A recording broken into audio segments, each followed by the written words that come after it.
పంచాయతీరాజ్ సిబ్బంది విషయంలో పలువురు సర్పంచ్లు నిర్లక్ష్యంగా వ్యవహరించడంపై డిప్యూటీ సీఎం పవన్ కళ్యాణ్ ఆగ్రహం వ్యక్తం చేశారు. ఈ రోజు పంచాయతీరాజ్ గ్రామీణ అభివృద్ధి శాఖ అధికారులు సిబ్బందితో మాటా మంతి కార్యక్రమంలో డిప్యూటీ సీఎం పాల్గొన్నారు. ఈ సందర్భంగా కొన్ని గ్రామాల్లో సర్పంచ్ల నిర్లక్ష్యంతో వ్యవహరిస్తున్నారంటూ పవన్ దృష్టికి పంచాయతీరాజ్ సిబ్బంది తీసుకెళ్లారు.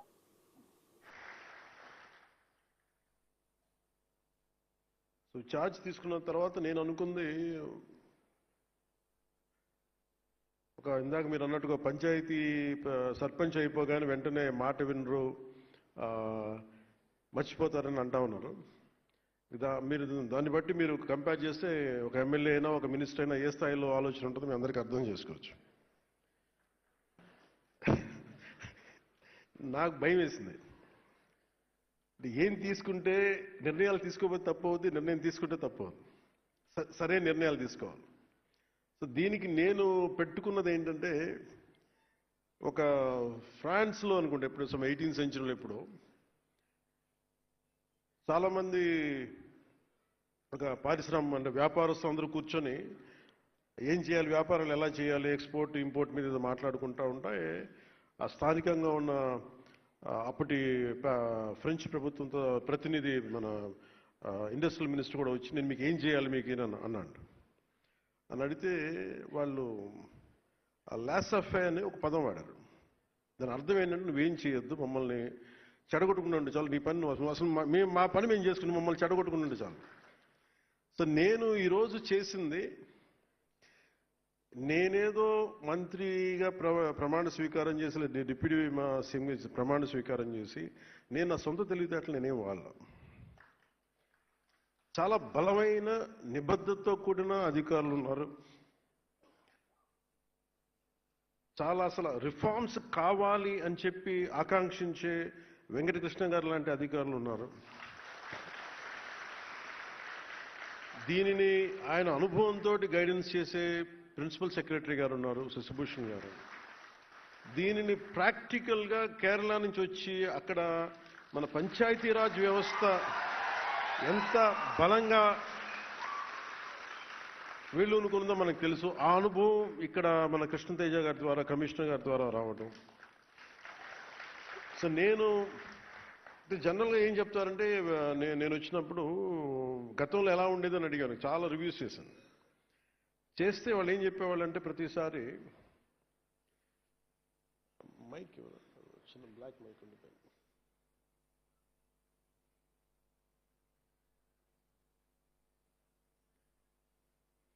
నేను ఏం చేశానంటే, ప్రతి దాంట్లో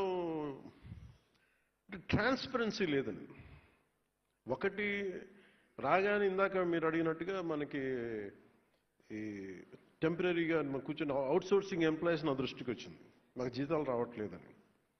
సో ముందు ప్రిన్సిపల్ సెక్రటరీ గారితో మాట్లాడి ఫస్ట్ దాన్ని సార్ట్అవుట్ చేసి, అలాగే మన బాలు నాయక్ గారితో కూర్చోబెట్టి మన ఇంజనీరింగ్ సిబ్బందితో ఇట్లాంటివన్నీ చిన్న చిన్న కరెక్షన్స్ చేసుకుంటే కానీ లాట్ ఆఫ్ రివ్యూస్ చేసుకుంటే వెళ్ళాం. సో మేజర్గా అంటే మా ఉద్దేశం, దీని ముఖ్య ఉద్దేశం ఏంటి అంటే, ఒకటి నేను ప్రభుత్వ అధికారులు మన ఉద్యోగం గురించి నేను ఎందుకు ఆలోచించగలిగినంత బలంగా అంటే, నా తండ్రి ఒక ప్రభుత్వ ఉద్యోగి. అంటే నా కృతజ్ఞత ఏముంటుందంటే, మేము చదువుకున్నా, మేము పెరిగినా నా తండ్రి ఆదాయం మీద మేము పెరిగాం. సో మాకు ఒక పే బ్యాక్ లాగా ఉంటుంది తిరిగి ఇవ్వడం.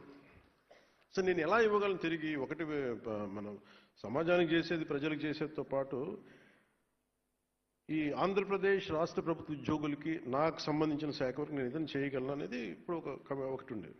సో దాంట్లో వెంకటకృష్ణ గారితో మాట్లాడినా, మన కృష్ణతేజ గారితో మాట్లాడినా చాలా సందర్భాల్లో ఏమున్నాయి మేజర్గా అంటే, చాలాసార్లు ఉద్యోగులు నా దగ్గరికి రావటం ఇవన్నీ చూసి నేను ఏం చేయగలం మనకి అంటే, చాలా రిఫార్మ్స్ బాకీ ఉండిపోయినాయి అన్న. సో దీన్ని శశిభూషణ్ గారి దృష్టికి తీసుకెళ్ళి చాలాసార్లు దాని మీద మాట్లాడి ఫైనల్గా మేము ఏమనుకున్నామంటే, ఇంపాక్ట్ఫుల్గా పనిచేయాలి అంటే, నేను ఏ మనిషి అయినా సరే సగటు మనిషి ఏం కోరుకుంటాడంటే, ఎక్కడో ఉన్న స్థాయి నుంచి నేను ఏదో ఒక మెట్టి ఎదగాలనుకున్నాను.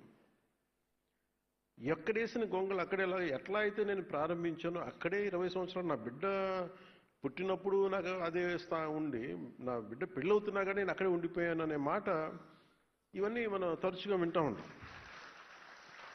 ఇది ఎందుకు ప్రమోషన్ అనేది ఎందుకు ఇంత బలంగా నేను పట్టుకుని కూర్చున్నానంటే మనం ప్రజలకి మాట ఇచ్చాం.